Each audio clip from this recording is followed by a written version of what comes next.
tim nih yang bisa ikut lomba sampai banyak juara tadi. Tuh, awalnya dari situ. Oke, nice. Ya. Artinya kita bisa mempresent diri kita. Iya. Siapa kita tuh nggak cukup nama saya ini, tanggal lahir saya di sini, saya dari sini, gitu ya. Seperti tadi kita sempat singgung iman. Ternyata kisah di balik iman itu panjang juga ya. Panjang. Kenapa iman? Coba ceritakan lagi deh. Oke, jadi nama iman tadi itu. Jadi iman itu diturunkan oleh ayah saya dari nama kakek saya. Namanya almarhum Mbah, saya bilang Mbah Iman Sumarto. Iman Sumarto. Nah, Oke.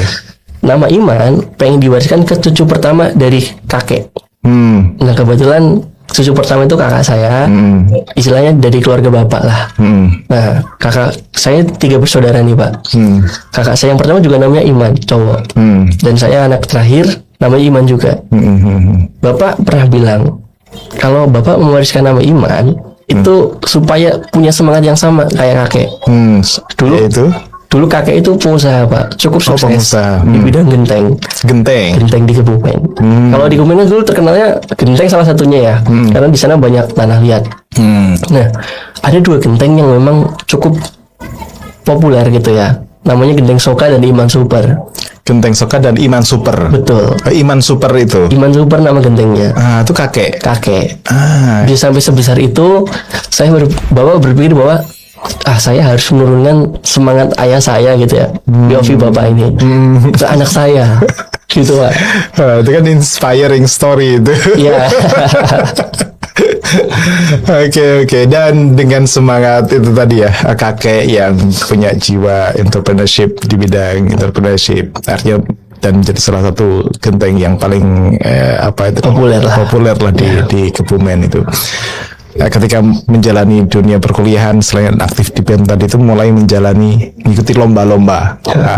Spirit competitiveness dalam entrepreneurship itu juga dibawa ke lomba-lomba juga berarti. Pasti Pak, harus itu. Gimana tuh memulai satu kan, let's say ada kompetisi di luar sana.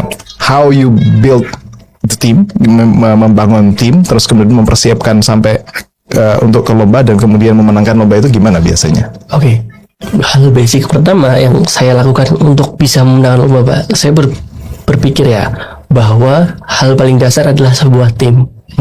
Tanpa tim yang bagus, ya sebagus apapun ketuanya tetap akan pincang waktu lomba.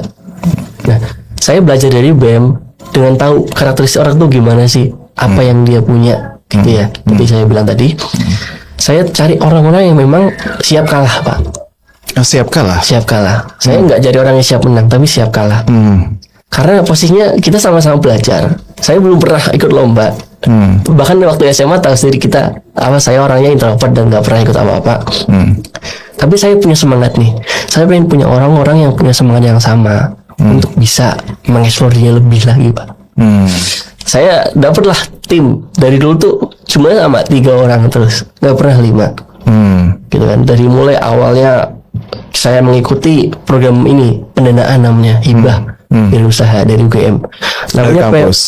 Namanya program mahasiswa wirausaha PMW UGM. PMW UGM. Saya masih ingat di situ kita ada satu sesi disuruh menjual pulpen sama pensil. Kita lomba-lomba siapa yang paling banyak nih orangnya nih. Yang paling bisa dapat pendapatan paling banyak siapa?